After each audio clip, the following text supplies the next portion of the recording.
Hello everyone, welcome to the latest Dereham Town player interview. Today I've got Jamie North and Tom Coombe. Guys, welcome. Thank you very much for doing this. As you know, we do these interviews. Well, you don't know because you don't watch any of them. But we do these because we've had a lot of player changeover in the last couple of years, from last year and the year before. So it just gives fans and casual fans an opportunity to put a face to a name, basically. So straight away with that in mind, Jamie first, do you have any nicknames or what do the fans call you? I don't know, fans can call me whatever they want. Just Northie really. Yeah. That's what sort of start, keep it simple, yeah, nothing flash. Happy days. Tom? Same with me, nothing fancy, just Coomesy or Tommy, Tom. Safe hands, anything like that? Something like that. Yeah. So we normally ask straight away what positions you play and how you like to play the game. For anyone who doesn't know, Tom's our goalkeeper this year. Have you always been a goalkeeper, or is it something you've always wanted to be? Not always been a goalkeeper. I went in goal for half a season when I was 12. Before that, fancied myself as a centre mid, but yeah, no, I just went in goal for half a season and then just kind of stuck from there. Really enjoyed it. So yeah, never looked back.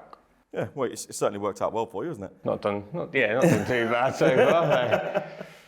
No. Northie, we've seen you play pretty much all the way across the middle and just a little bit further forward as well. What would you say is your most comfortable position? Yeah, I think as a kid, I started off up front, quickly figured out I prefer assisting to scoring, a bit like Clarkey, and gradually found myself falling back.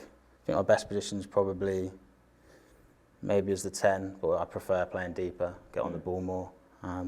Yeah, anywhere across the middle, really. It's handy having, it's quite rare at this level of football, people who can use both feet as comfortably as you seem to be able to. Is that, have you always been good with both feet, or have you got a stronger preference? I think I've always been quite good, to be fair. I had it drilled in me. It was almost like child abuse as a kid, left foot, right foot, left foot, right foot, up against the brick wall at the back of the house, and yeah, ever since then it's just been second nature. You've got some quite good footballing pedigree in your family as well. Have you got FA Cup winners in the family as well? Yeah, my stepdad, Greg Downs, we went, he's not here today, but so we won't talk too much about him, still my limelight, but yeah, FA Cup winner. So there was never really anything but football for me, to be fair. Yeah. Are you happy on, because we see you as almost our regular free kick taker as well now, don't we? Because obviously, and corners, because you can obviously use both feet. Is that something you're comfortable with? Yeah, well, obviously Logie's come back now, and I know he's got a bit.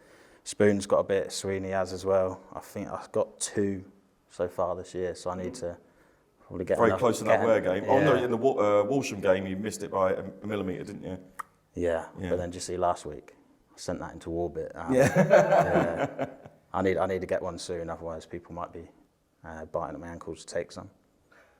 And Tom, so obviously the modern day goalkeeper is a lot different to goalkeeping when I played and probably when Toasty played many years ago.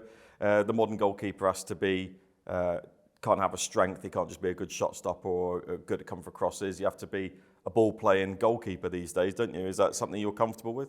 Yeah, I think playing out from the back is something that I've kind of always been comfortable with because I played out on pitch before I went in goal. Mm-hmm. Yeah, I was always quite comfortable with the ball at my feet. So yeah, that's just what the role is now. So you just kind of have to adapt. So in terms of local football, obviously you came from Fakenham, was where you played your football last year, and Northie was at Gorleston you came from. Yeah. So what is has it always been Norfolk you guys have lived? Tom first, and have always played your football locally around here? I lived in Norwich for about 7 years, so I've kind of been playing locally around here for them. Before that, I lived in Bury, spent a bit of time at Haverhill Rovers.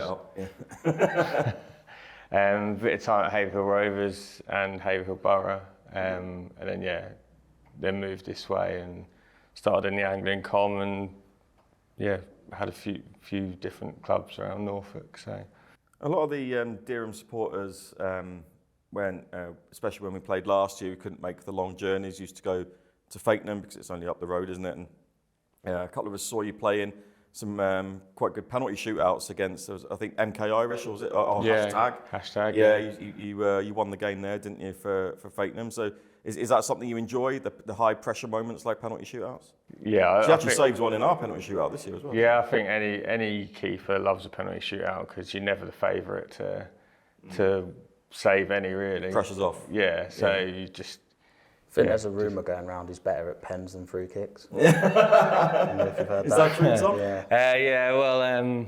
Toasty called me a mannequin for a fortnight because I never jumped for any free kicks. So, that's the only goals we conceded, really, like not from open play. So,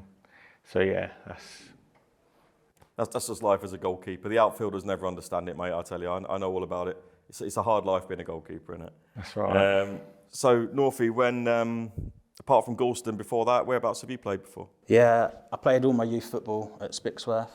Progressed, just sort of had nowhere else, no other options. Went to Spixworth first team. Started training with them at 15, reserves. Then got in the first team in the Angling Com. Went out to America for 5.5 years, 6 years. Yeah. Came back. They were then Spixworth were then CBS. Yeah. Signed for them, stayed there, loved it there, and then went to Galston last year. Whereabouts in America were you at? South Carolina. Oh, okay, down in the, it's nice there, just isn't it? above Florida. Yeah, were you part of the DESA system as well then? No. How I did you get out to America? weren't good enough for that. Just went through a recruitment agency type thing. Oh, okay. Yeah. Simple as that. Simple as that. Yeah. Got myself out there, went to an absolute dive in Oklahoma first. Okay. Played quite a bit, and as a first year, that's not always the case. And then moved, got myself out of there. It was like Bible Belt, not me at all. Okay. Got to South Carolina, and never looked back. So did you do much studying and stuff out there as well? Yeah. Degree in psychology. I know, quite fixed. So you're a psychologist now, though, are you? No. My missus is, to be fair. She's a smart one. I haven't really used my psychology as of yet, but it was a means to play football, so I think I'd have done anything. I think you've used a bit of reverse psychology on me earlier, saying you're not bothered about the quiz. It doesn't really matter about you, but you deep down, you're not here because you're not competitive. We'll see. So I'm going to try and get as much pressure back on you as possible because you're doing your best to deflect it at the moment, aren't you? So next question really is why you guys chose Dereham Town. Obviously, we've had players who've come here, who've had a lot of connections to the club from youth football and living a lot locally and that. But what made you, Tom again first, what made you want to join Dereham Town this season? I think for me, kind of ever since I've kind of lived in around Norfolk, Dereham always seems to be the most established club in Norfolk, and it's always a club that I've wanted to play for. Okay. So yeah, when the opportunity came about, then you can't really turn it down. So it's a new team completely. Obviously, there's only a couple that retained, which when going somewhere new makes you feel a bit more comfortable of like just settling in and stuff because everyone's kind of in the same boat as you. Obviously we want to win stuff. I'm not getting any younger, same with you. Did you know a lot of the squad before you got here? Knew a few of the lads. Knew Rizzo Spooner from Wroxham last year. And then obviously playing in these leagues for a number of years, you kind of play against most people. Yeah. Everyone's like a familiar face. Yeah. It's a good group. You were certainly a name that was known amongst the fans when we were obviously left without a goalkeeper at the end of last season. We were thinking who's local and who's good. Like I say, a lot of us used to go to Fakenham anyway when there wasn't a Dereham game on, for instance. So, when we saw you announced on Twitter, we thought, well, yeah, that's perfect. That seems, he's local. He's a good goalkeeper. We've seen him play really well. Northie, obviously from Galston, so you must have known Robbie Sweeney, obviously, before you got here. But how about everybody else? I'll echo what Coombe said. I knew of people really, and again, Dereham, they've always been a club that's done well, so there was that draw. But speaking to the gaffer, it was more the players that he was bringing in. Yeah. I knew, like if he's bringing in Sweeney, Spooner, those types of players, he's not then going to be shelling it in corners, and it was more the type of football I'll be playing here. That was the biggest draw. Because that makes sense as well, because you've obviously come down from Step 4 football. A reasonably successful year last year for Galston, a good recovery season. And you made the decision. So it must have been, was it purely a footballing decision? Like a playing style decision? Yeah. They finished the season well at Galston last year. I had a few issues with my back, so I think after February, I played maybe once. Couldn't really get back into training, let alone get back in the team. And I'd sort of gone a different direction. I didn't really fit in the way I like to play, but they had success, so fair play to them. It's a no-brainer coming here. Oh, good. Well, hopefully Step 4 football's not a million miles away for us now then. It's the plan, obviously, it is, obviously. The season's gone well so far, hasn't it? Where do you both, Jamie, you can go first this time. How do you feel the season's gone so far? Good. Considering, like I said, so many new players, it was always going to be a bit of a process, but we're thereabouts. Another big game today. I think we need to put a run together of 4 or 5 games that we just win on the bounce, and that breeds confidence. And but overall, decent start. Yeah. Do you feel the same, Tom? Yeah, I do. Yeah, I think we've got a really good bunch of players. Look really solid at the back. I think we've kept 7 clean sheets already this season. Yeah. So should have made a washing detergent or something to keep them clean sheets in front at the minute. So. Better than being a mannequin, I suppose, isn't it? Yeah. All right, and so we've talked to other players before. This is probably more of a question for you, Jamie, about partnerships that have seemed to have evolved around this team. We've spoken to Chris Skipper and Sam about their partnership, Mac and Lakey in the middle. Obviously, you deal primarily with the defenders, don't you? And you've got the captain at the back with you. Is it a relationship with the back four? Because it's a fairly set back four now that you've struck up. Yeah. I think as well from last season, like I said, I played with Rizzo last year, so me and him were comfortable playing together anyway. And then the other like defenders that we have that get rotated around a bit, they're all good lads and they're easy to communicate with. Watto's a bit deaf sometimes, and I don't know if he's deaf or just lazy, but whether he chooses to ignore me or can or not, I don't know. But no, everyone's pretty good. So. Well, maybe you're just being a mannequin again, maybe. For you, Northie in midfield, obviously, like I say, you've moved across. You play against Ipswich away. You played in a more wide role. Sometimes we see you more, like you say, in the number 10 role, coming through the centre a little bit more. Have you found establishing partnerships slightly more difficult with how transient your game's been, or not? Not difficult. I think there's a lot's worked on in training. We all want to play the same way. Like even Pitcher at right back, it's always get the ball down and pass it. So that side of things isn't hard. But because Mac and Lakey, for example, if they're going to play, they've played a lot of games just as the holding two. Whereas I played with Mac there, I played with Lakey, but not consistency for runner games. Yeah. Then I've played as the 10, with Spooner as the 9, so there's a connection there. And then obviously with Sweeney.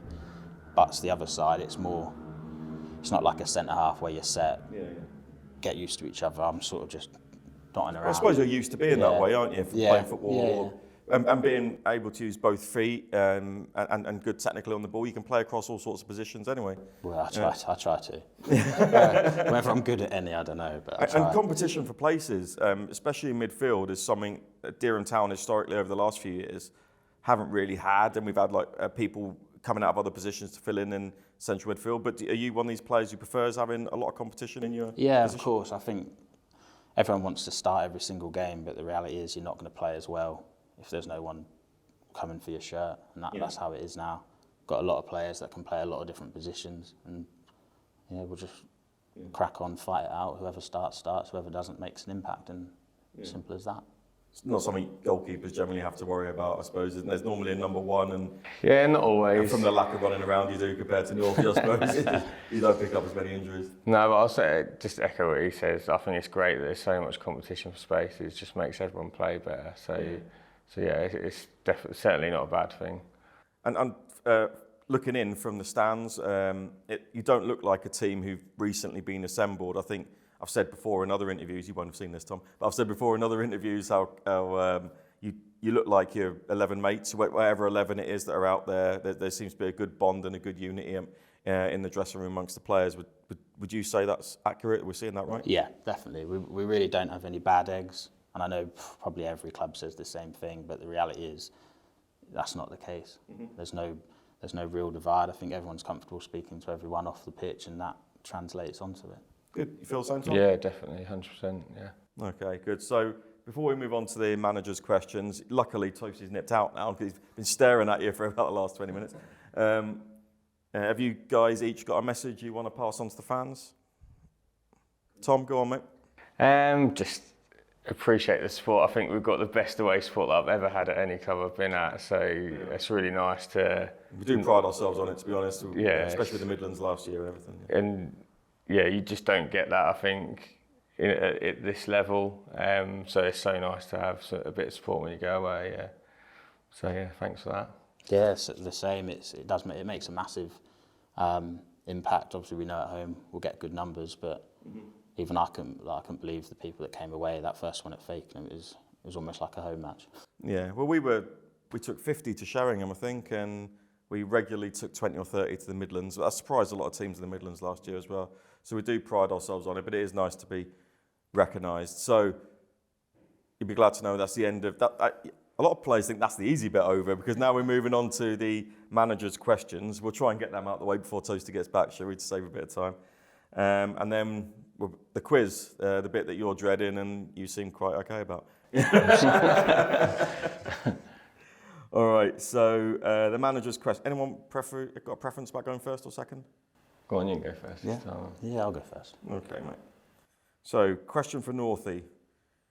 What player... Toasty's written this, so I've got to read it and then reword it. What player annoys you the most at Dereham and why? And what advice would you give them to be more tolerable in the future?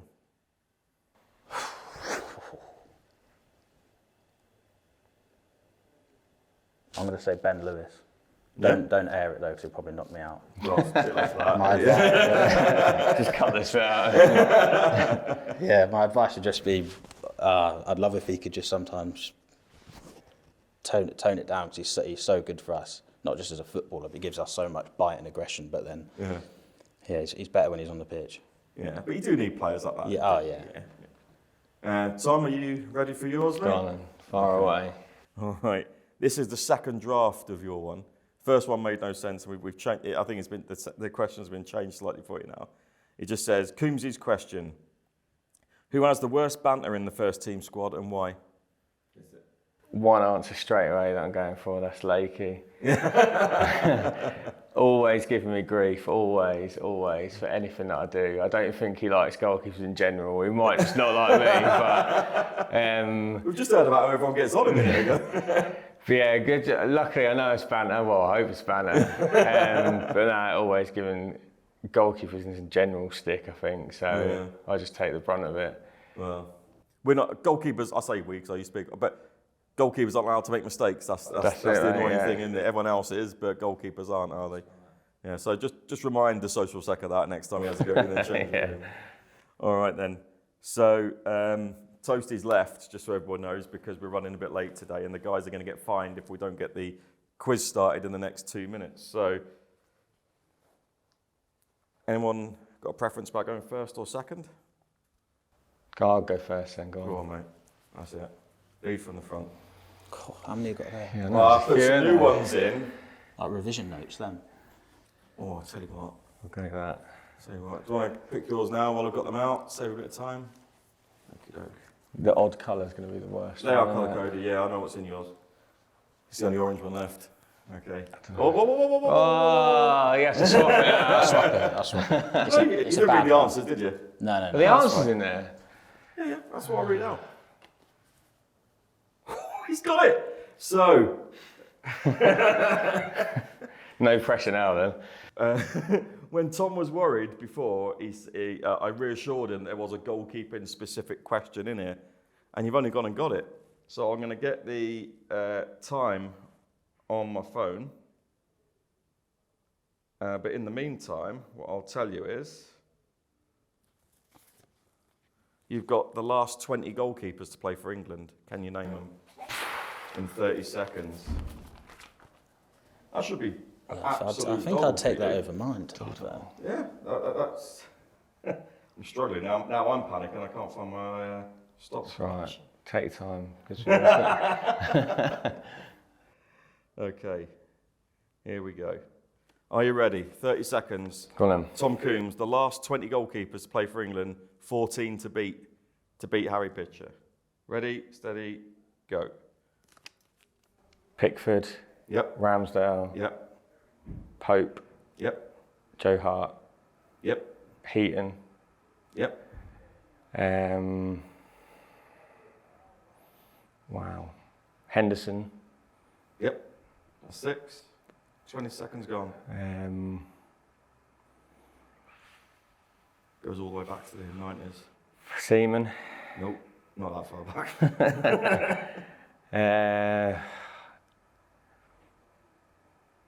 That's it, mate. Time's up. Actually, that's tough. Go on. 7 you got there. I think it was 7. Was that 7? 7 or 8? 7. We'll say 7. Paul Robinson, not giving him a Yeah, shout. So Seaman made his debut in 1990. So that's why he wasn't, even though he was 20 keepers ago, probably, but that's when he made his debut. Okay, so you could have had Ramsdale, Johnson, Henderson, Alex McCarthy, Pope, Pickford, Heaton, Foster, Ruddy, used to play for Norwich, Butland, Hart, you said, Carson, Foster, Kirkland, Green, Robinson, Richard Wright, who only played 1 game, David James, Ian Walker, Tim Flowers, and Nigel Martin it goes back to. It's easy when you know the answers, isn't it? It is easy when I know the answers, yeah. It's much easier when I just read them out, rather than have to put myself under any pressure. So, Northie, are you ready? Ready. Okay. You seem quite confident on this one. We've had loads of time to think about it now. I'm struggling. Okay. So, it's a goal scoring question, so you might be all right at this. I've only scored 4 this year, guys. Jamie North has got 30 seconds to name the 20 all-time Premier League top goal scorers. 20, so not in one season, cumulative goals, yeah? There's no way I would have got 7 on that. Yeah, so there's actually 21 because there's a tie at 20th. All right. Because I had to leave that one in because one of them's a current player, but I won't give you any more advice. In case he scores today, it would have skewed it. All right. You ready? Yep. Steady. Go. Shearer, Yeah. Kane, Yeah. Salah, Yeah. Lampard, Yeah. Gerrard, Yeah. Just. Cole, Yeah. 6. Halfway. Ronaldo. No. No. Oh, I'm struggling now. Drogba. No. 6. Come on. And 2. Time. I'd have gone for Henry in there. Henry's in there? Yeah, I had that in my head before as well. You're going to know all these. You're going to kick yourself at all these. So obviously you said Shearer. They could have had Kane, Rooney, Cole, Aguero, Lampard. You said Henry, yeah. Fowler, Yeah, I Defoe, get the point. Owen, Les Ferdinand, Sheringham, Van Persie, Salah, Hasselbank, Robbie Keane, Anelka, Dwight York, Lukaku. You said Gerrard. He's sort of tied with Sterling in 20th at the minute. Sterling's on there. Yeah. So you Not happy great. with that? No, not really. Oh, well. Thanks very much for taking the time with us. I know we've had to do a slightly rushed version today because Toasty's come in and said we've got to get going. But Jamie, thanks very much for taking the time. Tom, thanks very much. Thanks, guys. Cheers.